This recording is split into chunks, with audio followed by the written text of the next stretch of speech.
You've been trying to get your husband's attention, but nothing seems to work. Girl, I feel you. I remember feeling this during my first year of marriage, and honestly, probably my first several years of marriage, because my husband was in a high-stress job. He was in the military. We were living in a completely different country. He would come home at the end of the day, and I just wanted his attention. I felt alone. I didn't know anyone in the country. He was my only person. I just wanted his attention. But he would come home at the end of the day and he would want time to decompress and unwind, and I would do everything possible to try and get my husband's attention. And I'll talk more about that in just a minute, but I understand how it can lead you to feel unwanted, unloved, and unaccepted in your relationship. In this video, I'm going to share with you the things that we typically do as women when our husbands are not paying attention to us, when we're trying to get their attention and it's not working, and how those won't work. And then I'm going to share with you some quick things and a resource of ours, a free resource that you can get today to actually understand what will work to start getting your husband's attention and get him to fall even more in love with you. Maybe go back to when things were the happiest, maybe even back to feeling like you were when you were dating. We have a free resource we're going to give you at the end of this video that can help you do just that. So first, let's think about why could it be that it is so difficult to get your husband's attention. There's a variety of reasons that your husband may be disconnected, ranging from external focuses that are pulling his attention, like work or friends or hobbies that he has, but it could also be internal focuses that are pushing his attention away, like issues in your marriage, unresolved issues within himself, maybe from things that have happened in the past or things that he hasn't dealt with.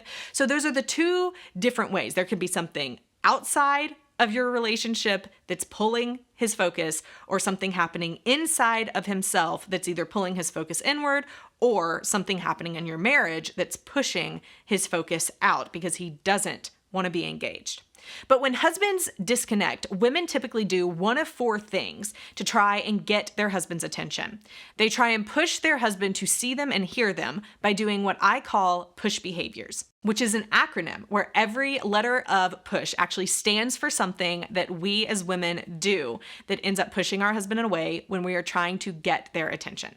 Now, push behaviors are done by both genders. Men do them and women do them. So I'm not saying that only women do these things. Men absolutely do them as well. But since this video is really targeted for women, we're going to be viewing it in the lens of how we as women do push behaviors. So the P stands for pleading, begging, and whining. This is absolutely what I did when my husband would come home from his hard day at work.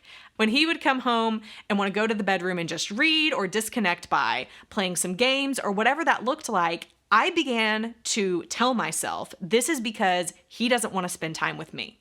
And the natural human reaction in circumstances where someone we love, we feel like is disengaging with us or abandoning us, is to plead, is to whine, is to cry. It's what we see children do when they have separation anxiety. Toddlers, when their parents leave them, they cry because the internal instinct is, if you see how much this hurts me, you will change your behavior and you will come back. Let me tell you, friends, that is not the way it works in your marriage. If anything, this only pushes your husband further away and gets him to shut down even more to where he doesn't want to give you his attention because it's just too much of the pleading, the begging, and the whining. It's not getting your needs across in a way that your husband can hear it. The other way that we can push our husbands is to become completely unengaged. It's the opposite of pleading and begging and whining, but it is still a tactic to try and manipulate our spouse to see us and to care about what we're doing. And that is by unengaging, by shutting down. And the thought process behind it is, if I just ignore you, if I just act like you aren't there, it's a way that we're fighting. It's a way that we're trying to get our point across. But our hope is when we do that, you're going to see that I'm not giving you what you need. You're going to see that I am just totally checked out, and so you're going to come and pursue me. That doesn't work well either, because many times, number one, your spouse may not even realize that that's what you're doing, even though you in your mind think that this is exactly what is going to come across in trying to do this. But it could be if they are so overwhelmed by something happening at work or something that's going on in their personal life that they haven't shared with you, they may be totally oblivious.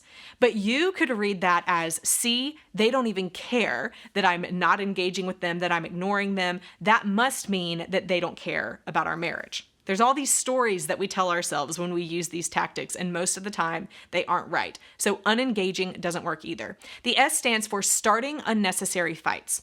So these typically happen because, as I said before, the stories that we have written in our heads and the fights that we start in our heads before our husband ever actually comes home. You know this, and research actually shows that women are more likely to engage in this kind of behavior.